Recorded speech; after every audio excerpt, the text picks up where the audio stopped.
Poona pact का सारा गणित ये इसलिए बनाया गया कि जब आपके अपने ही सदस्य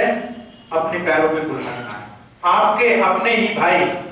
आपके हक के खिलाफ खड़े हो जाए, ऐसे हजारों लाखों उदाहरण आपके सामने पिछले 80 साल में जो है आ जाएंगे, जब इस पूना पैक्ट के द्वारा जिन लोगों को फायदा हुआ उन्होंने ही समाज को नुकसान पहुंचाया। बाबा साहब से लेकर आज तक हम सैकड़ों उदाहरण देख सकते हैं कि जो हमारे जेन्युइन लीडर्स हैं उनको कितना इससे जो है भयावह कष्ट हुआ होगा, कितना भयावह कष्ट हम लोग झेल रहे हैं कि ये क्या चीज थी, क्यों इसको जो है आगे लाया है। आप जानते हैं कि 1930, 31, 32 में या 1929, 30 और 31 में जो है राउंड टेबल कॉन्फ्रेंस जो है इंग्लैंड के अंदर हुई और वहां पे भारत में किस प्रकार से भावी शासन चलेगा, भारत में किस प्रकार से भावी संविधान बनेगा, इसके लिए ब्रिटिश गवर्नमेंट जो है उसने इंडिया के डिफरेंट पार्टी पॉलिटिकल पार्टीज के लीडर्स जो है उनको इन्वाइट किया। उनमें हिंदू भी थे, सिख भी थे, बाबा साहब अनटचेबल्स के रिप्रेजेंटेटिव के रूप में वहां पे गए थे और डिफरेंट कम्युनिटीज के लोग थे। लेकिन तब तक बाबा साहब को ये बहुत क्लियर हो चुका था कि हम एक माइनॉरिटी है, एक अल्पसंख्यक है, हमारी संख्या एक सिर्फ संख्या ही नहीं बल्कि हमारे बहुत ज्यादा प्रॉब्लम्स इस देश के अंदर हैं और अगर हम हिंदुओं के साथ रहते हैं, अगर हमें हिंदुओं के साथ काउंट किया जाता है तो फिर हम अपने ना सिर्फ अधिकार खो देंगे बल्कि अपना स्वाभिमान और सम्मान भी खो देंगे, जो कि शताब्दियों से हुआ चला आ रहा है। इसलिए उन्होंने अपने आप को सामने रखते हुए पूरी दुनिया में हमारी जो प्रॉब्लम थी, हमारी जो समस्या थी उसको रखा और अंतिम रूप से जब कोई समझौता नहीं हो पाया तो जितने भी हमारे प्रतिनिधि इंग्लैंड गए हुए थे, किसी भी पार्टी के, सारी पार्टियों के जो प्रतिनिधि इंग्लैंड गए हुए थे, उन्होंने ये लिख के दिया कि भाई हम खास तौर पे गांधी की बात करनी इंपॉर्टेंट होगी कि वो सबसे पहले व्यक्ति थे जिन्होंने सिग्नेचर किया कि हम आपस में कोई समझौता नहीं कर पा रहे हैं, हम इस बात पे सहमत नहीं हो पा रहे हैं कि अछूतों को प्रतिनिधित्व दिया जाना चाहिए या नहीं दिया जाना चाहिए या क्या प्रारूप होगा भविष्य के संविधान का। इसलिए अंग्रेज सरकार या अंग्रेज संविधान संसद जो भी निर्णय लेगी, वहां के प्रधानमंत्री जो भी निर्णय लेंगे, हमें वो निर्णय स्वीकार होगा, मान्य होगा और उस पर सबसे ऊपर साइन करने में जो है मोहनदास करमचंद गांधी का नाम था। ये 1900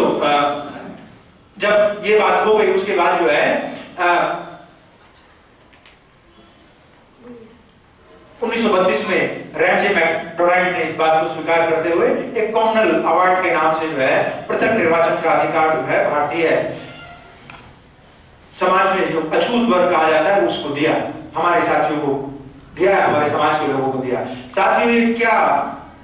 बाबा साहब उस टाइम पे डिमांड कर रहे थे कि हमें उस तरह की व्यवस्था चाहिए जहां पे हम अपने समाज के प्रतिनिधियों का स्वयं चुनाव कर सकें। अगर दूसरे लोग उसमें पार्टिसिपेट करते हैं तो फिर हमारे साथ प्रॉब्लम आ जाती है और इस चीज को मुसलमानों को ऑलरेडी दे दिया गया था, सिखों को ऑलरेडी दे दिया गया था, एंग्लो इंडियंस जो है उनको ऑलरेडी ये सुविधा दे दी गई थी। बाबा साहब इसके लिए डिमांड कर रहे थे और जब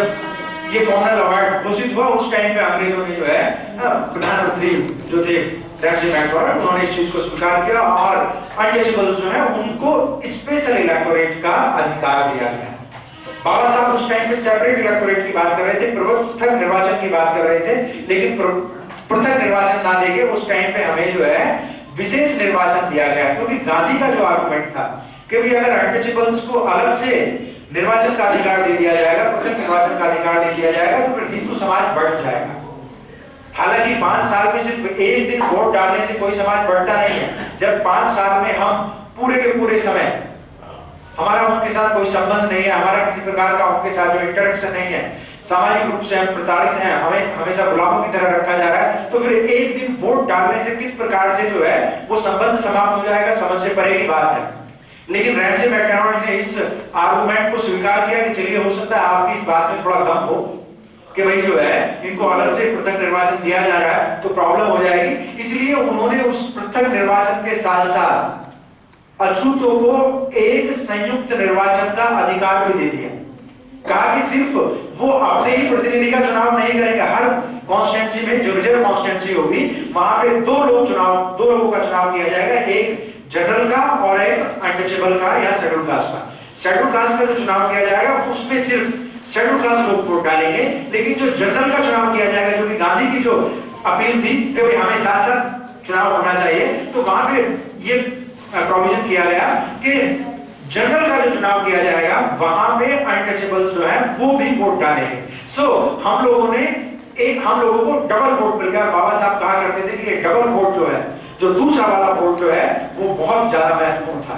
क्योंकि उससे ना सिर्फ हम अपने प्रतिनिधियों का चुनाव कर पाते, बल्कि दूसरे जो लोग हैं वो भी कौन होंगे, दूसरा प्रतिनिधि भी कौन होगा, ये भी हमारी मुट्ठी में आ जाता, क्योंकि हमारा समाज जो है वो डबल वोट का फायदा उठा के अपनी बातें उस व्यक्ति से मनवा सकता था। कम से कम उसको ये बात जो है समझ में आती है, भाई हमें अनटचेबल्स का भी वोट चाहिए, शेड्यूल कास्ट का भी वोट चाहिए, इसलिए हमें इनकी भी बात करनी पड़ेगी। साथियों, यही सबसे बड़ी प्रॉब्लम थी जिसको गांधी जो है समझ चुके थे कि अगर ये अधिकार शेड्यूल कास्ट कम्युनिटी को मिल गया तो फिर जो शताब्दियों से चली हुई परंपरा है, शताब्दियों से जो गुलामी की परंपरा है, शताब्दियों से जो अपमान की परंपरा है, जो अत्याचार की परंपरा है, जो भेदभाव की परंपरा है, वो परंपरा समाप्त हो जाएगी। साथियों, जिसको वो सनातनी परंपरा कहते हैं, सनातनी परंपरा जो है समाप्त हो जाएगी। क्यों? क्योंकि वो सिर्फ ना खुद सेल्फ डिपेंडेंट हो जाएंगे, बल्कि हम भी उन पर डिपेंडेंट हो जाएंगे। हम भी उनकी जो है, हमें भी उनकी बात जो है सुननी पड़ेगी। इसलिए इस बात को गांधी ने ये कह के रिजेक्ट कर दिया कि इसको अगर स्वीकार करा जाना है तो मेरी लाश में स्वीकार किया जाएगा। ये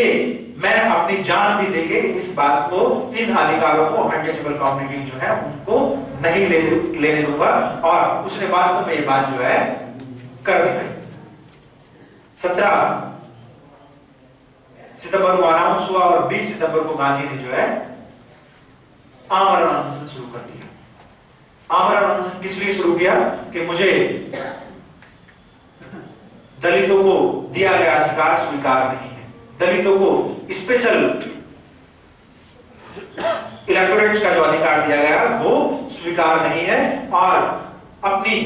जान की बाजी उन्होंने लगा दी। फिर आप जानते हैं कि अगले 4-5 दिन 24 तारीख को यह समझौता हुआ।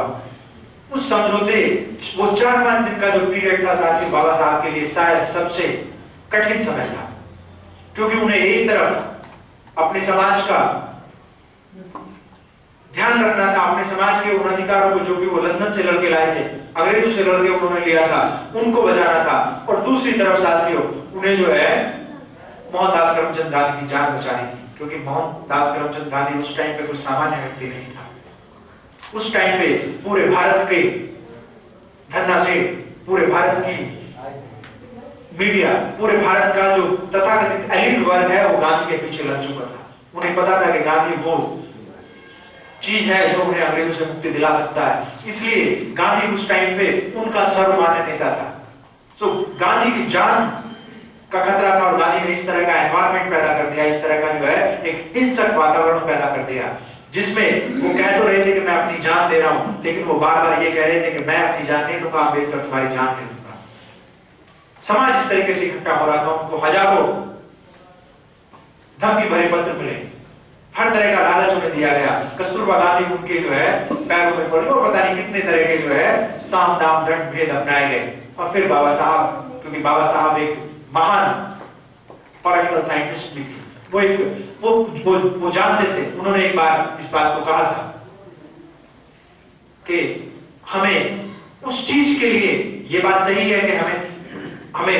अपना एम जो है, अपना ऑब्जेक्टिव जो है हमेशा बहुत ऊंचा रखना है, अपना गोल जो है हमेशा बहुत ऊंचा रखना है, लेकिन जब हम राजनीति में होते हैं तो हमें कई बार वो चीजें स्वीकार करनी पड़ती हैं जितनी हमारी क्षमता होती है। हम उस चीज को स्वीकार नहीं कर सकते या उस चीज को प्राप्त नहीं कर सकते जितनी हमारी क्षमता नहीं होती है। अगर हम उस चीज को स्वीकार कर भी लें, उस चीज को किसी तरीके से प्राप्त भी कर लें, तो फिर उसको सस्टेन नहीं कर सकते। हमारे मकासी नाम इस बात को कहा करते थे कि you can gain anything but maintaining that particular thing is very important. आप कोई चीज प्राप्त तो कर